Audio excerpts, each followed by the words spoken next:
লাকের সাথে ট্রেনিং যদি কানেক্টেড হয়ে যায় তাহলে 100% অ্যাসিওর দিচ্ছি তুমি এখান থেকে চ্যাম্পিয়ন হবেই হবে, সাকসেসফুল হবে। Yes or no? তো আমাদের অলরেডি জার্নি স্টার্ট হয়ে গেছে, 2 দিন হয়ে গেছে। অনেকের মাথার মধ্যে অনেক কিছু ঘুরছে এবং বেসিক্যালি মজার বিষয় এগুলো ঘোরাটা স্বাভাবিক। কেন ঘোরাটা স্বাভাবিক? যদি তোমার মাথার মধ্যে অনেক কিছু না ঘুরতো তাহলে তোমাকে বলা হতো অ্যাবনরমাল। নরমাল মানুষ, সাধারণ মানুষের মধ্যে সাধারণ চিন্তা ভাবনা ঘোরাটা স্বাভাবিক ব্যাপার। Yes or no? তো তোমার মাথার মধ্যে যদি অনেক কিছু ঘোরে তাহলে তুমি এইটুকু শুনে নাও তুমি সাকসেসের জার্নিতে এগোচ্ছো।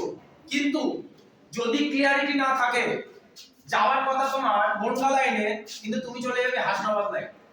যদি তোমার কাছে ক্লিয়ারিটি না থাকে তুমি সাকসেস পেতে পেতে পেতে পেতে ফেলিওর হয়ে যাবে। বোঝাতে পারলাম ব্যাপারটা? তো চলো আজকে একটা স্পেশাল ডে, আমি টাইম ওয়েস্ট করব না। কেন টাইম ওয়েস্ট করব না? আজকে আমি খুব অনার এমন একটা পারসনকে আজকে ওয়েলকাম করব যে পারসনটা আমার লাইফের অনেকটা এফেক্ট করেছে। এবং পার্সেন্টের ব্যাপারে কিছু বলার আগে একটা গল্প বলি। আমরা ইন্ডাস্ট্রিতে দুটো ট্রেনিং অলরেডি নিয়ে নিয়েছি। একটা মজার বিষয়, এই অর্গানাইজেশনটাকে দেখার দৃষ্টিভঙ্গি এক একজনের এক এক রকম। তো এটা রিলেটেড একটা গল্প শোনান। একটা সন্তান তার মাকে গিয়ে বলছে, মা আমাদের জীবনের মূল্য কি? কি বলছে? আমাদের জীবনের মূল্য কি? মা বলছে, তুমি আমাদের জীবনের মূল্য জানতে চাও? বলছে হ্যাঁ। বলে তাহলে একটা কাজ করো, একটা পাথর দিয়েছে, মূল্যবান পাথর দিয়েছে, তুমি এই মূল্যবান পাথরটা নাও এবং বাজারে গিয়ে এই মূল্যবান পাথরটা দাম জিজ্ঞাসা করে আসো, কিন্তু কাউকে বেচবে না। কি বলছে? মূল্যবান পাথরটা নাও, দাম জিজ্ঞাসা করে আসো, কিন্তু কাউকে বেচবে না। তো যথারীতি সন্তানটা বেরোলো, বেরিয়ে প্রথমেই একটা আলু ব্যবসায়ীর কাছে গেল। আলু ব্যবসায়ীর কাছে গিয়ে পাথরটা দেখালো। পাথরটা দেখে আলু ব্যবসায়ী ভালো লেগে গেল এবং আলু ব্যবসায়ী বলল, তুমি একটা কাজ করো, পাথরটা তুমি আমাকে দিয়ে যাও, তার বিনিময়ে তুমি এক বস্তা আলু কিনে দাও। বুঝতে পারলাম ব্যাপারটা? বলছে না, আমার মা এটা বেচতে বারণ করেছে, আমি এটা বেচবো না, আমি শুধু দাম জানতে এসেছিলাম। পাথরটা নিয়ে আবার চলে যায় একটা স্বর্ণকারের কাছে। স্বর্ণকার বলছে, এই পাথরটা অনেক দামি পাথর, তুমি একটা কাজ করো, তুমি আমাকে এটা দিয়ে দাও আর আমি তোমাকে 5 লাখ টাকা দিচ্ছি, 5 লাখ টাকা নিয়ে যাও। তো স্বর্ণকার সন্তান বলছে, ছেলেটা বলছে, না আমি এটা বেচার জন্য আসিনি, আমি এটা এনেছি দেখার জন্য যে এটার মূল্য কতটা। তখন ওই পাথরটা নিয়ে ওই সন্তানটা, ওই ছেলেটা একটা জহরির কাছে চলে যায়, যে রত্ন চেনে। যে বলছে, জহরির কাছে গিয়ে বলছে, এই পাথরটার দাম কত?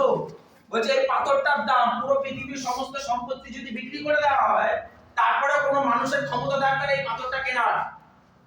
এবার মা ওই সন্তানটা ঘুরে ঘুরে মায়ের কাছে চলে আসে। মাকে বলল, মা এই যে পাথরটা, আমি প্রথমে আলু ব্যবসায়ীর কাছে গেলাম আর আলু ব্যবসায়ী বলল এই পাথরটার মূল্য 1 বস্তা আলু।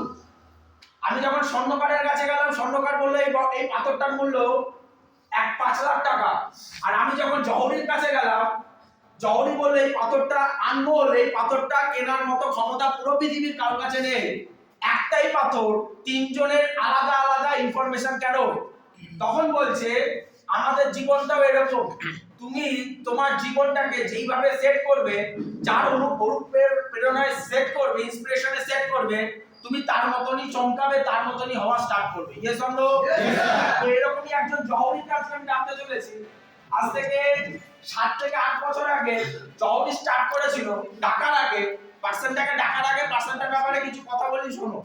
কারণ এই পার্সনটা ন্যাশনাল ফিগার।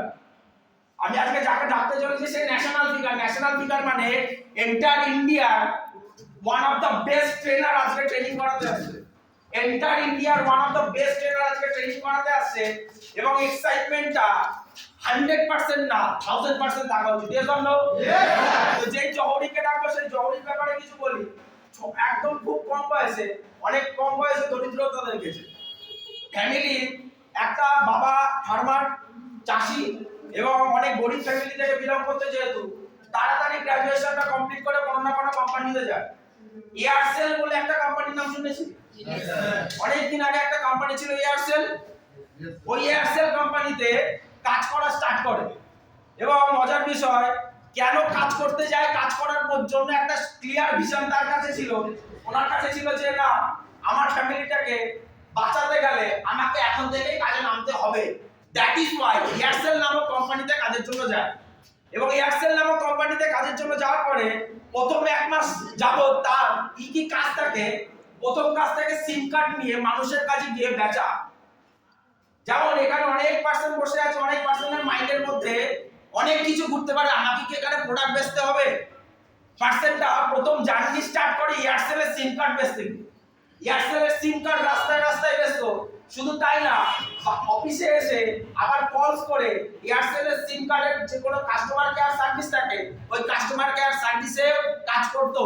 পার ডে 500 থেকে 1000 কলস করতে হতো। এবং পার ডে যখন যদি ফাইল না রেডি করতে পারতো, পুরো মাসে 10 লাখ টাকা প্লাস ফাইল রেডি করতে হতো, তারপরে কি 1800 টাকা মাইনে পেত। 10 লাখ টাকা ফাইল রেডি করে 1800 টাকা মাইনে পেত। কি করতে হতো? মানুষের কাছে গিয়ে সিম কার্ড বেচতে হতো। কি করতে হতো? মানুষকে বোঝাতে হতো অন্যান্য কোম্পানি থেকে এয়ারসেলের কোম্পানিটা ভালো। তারপরেও যদি ফাইল রেডি না হচ্ছে, মাদার ফাদার তুলে গালাগালি খেতে হতো, চোখ দিয়ে জল বেরোতো, কিন্তু কিছু করতে পারতো না। কেন করতে পারতো না? কারণ মানুষটার কাছে কোনো অপশন নেই। তাই আনফরচুনেটলি বলছে যে খোঁজে তার কাছে ভগবান এসে ধরা দেয়। বেশ যে খোঁজে তার কাছে এসে ভগবান ধরা দেয়। এরকম একটা জায়গা থেকে বেরোনোর চেষ্টা করেছিল অনেকদিন ধরে, কিন্তু বেরোতে পারেনি। গ্র্যাজুয়েশন কমপ্লিট করে রেখেছিল, কিন্তু বেরোতে পারেনি। খুঁজতে খুঁজতে খুঁজতে খুঁজতে খুঁজতে অর্গানাইজেশনে চান্স পেয়ে যায় এবং 8টা বছর দিয়ে দেয় অর্গানাইজেশনে। কেমন ভাবে দিয়ে দেয়? পুরো ডুবিয়ে দেয়।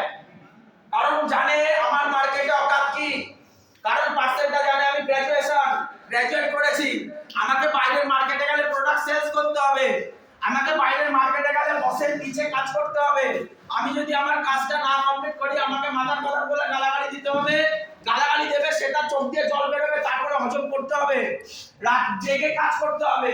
এর থেকে ভালো সুইসাইড করা। আর আরেকটা অপশন যদি থাকে, সেই অপশন থেকে বেটার জায়গায় যাও। Yes or no? তো 7 থেকে 8 বছর আগে চুজ করেছিল। এবং মজার বিষয়, আজকে চলতে চলতে চলতে চলতে চলতে এমন একটা জায়গায় চলে এসেছে, এন্টার ইন্ডিয়া 14টা স্টেটে হেড অফ দ্য ডিপার্টমেন্টে আছে, ন্যাশনাল আইকন, ন্যাশনাল ফিগার, যে ট্রেনিং করানোর জন্য আমরা বসে থাকি। ট্রেনিং শোনার জন্য আমরা বসে থাকি, 5 মাস 4 মাস ওয়েট করে থাকি যে পার্সনটা কখন এসে ট্রেনিং করাবে আর ওনার ট্রেনিং থেকে আমরা কিছু শিখবো। এরকমই একটা ফিগারকে আমি ওয়েলকাম করতে চাই আজকে। কিন্তু মজার বিষয়, এই পার্সনটাকে যখন তুমি শুনবে তখন একটা, কারণ এই পার্সনের নামের আগে একটা ওয়ার্ড যুক্ত হয়েছে। ওয়ার্ডটা কি? Millionaire. Millionaire in the sense, millionaire মানে কি? মিলিনিয়ার মানে কোটিপতি। Yes or no? আমাদের টোটাল সোসাইটিতে আমরা যে জায়গায় বিলং করি ওখানে 100% গ্যারান্টি কোনো না কোনো কোটিপতি আছে। কোটিপতি এসে তোমার কাছে কি জিজ্ঞাসা, তোমাকে বলবে সে কোটি টাকা কিভাবে ইনকাম করেছে, সেই ফর্মুলাটা কি তোমাকে বলবে? আর কাছে না বলবে। কিন্তু ইন্ডিয়ার বিভিন্ন স্টেটে গিয়ে কোটিপতি হওয়ার কি রহস্য, কি ফর্মুলা, যারা রিচ হয়েছে তারা কি ফর্মুলা অ্যাট্রাক্ট করেছে, আর যারা পুয়ার হয়েছে তারা কি ফর্মুলা অ্যাট্রাক্ট করেছে, বুঝিয়ে বুঝিয়ে বুঝিয়ে বুঝিয়ে হাজার হাজার মানুষের ইন্সপিরেশনাল ফিগার হয়। শুধু তাই না, হাজার হাজার মানুষের লাইফটা চেঞ্জ করে দেয়। কারণ সে আগে নিজের লাইফ চেঞ্জ করে। বলে পৃথিবীতে if you change nothing, nothing will change. তুমি যদি পৃথিবীতে কোনো কিছু চেঞ্জ করতে চাও আগে নিজেকে চেঞ্জ করো। আর তুমি যদি কোনো কিছু চেঞ্জ না করতে পারো তাহলে পুরো পৃথিবী যেমন আছে তেমনই থাকবে। Yes or no? আপনারা কি একই না? এরকম একটা গ্রেট পার্সোনালিটি ট্রেনিং শুনতে চাই। 3 ঘন্টা ট্রেনিং হবে, আর 3 ঘন্টায় এই ট্রেনার ম্যাসুর সাথে এটা না করে আমি অন্ধকালা বাবার সাথে কথা বলছি। পারবে তো? এনার্জি আছে? এনার্জি আছে? ওয়েলকাম করার আগে ওনার একটা ট্রেলার দেখাও সোজা, কারণ মুভি শুরু করার আগে ট্রেলারটা দেখাটা দরকার। বেশ হলো? রেডি আছি আমরা?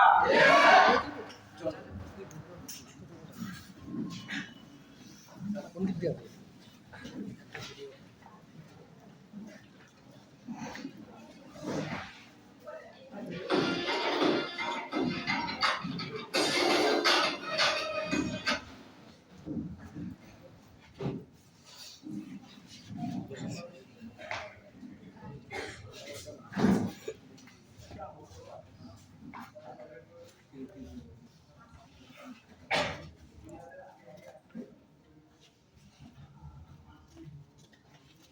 খুলছে না।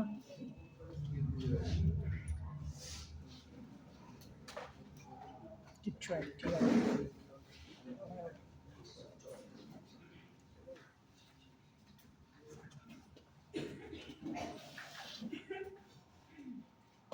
আমি যাবো যাবো যাবো ঠিক আছে, বুঝতে পারছি, যাবো।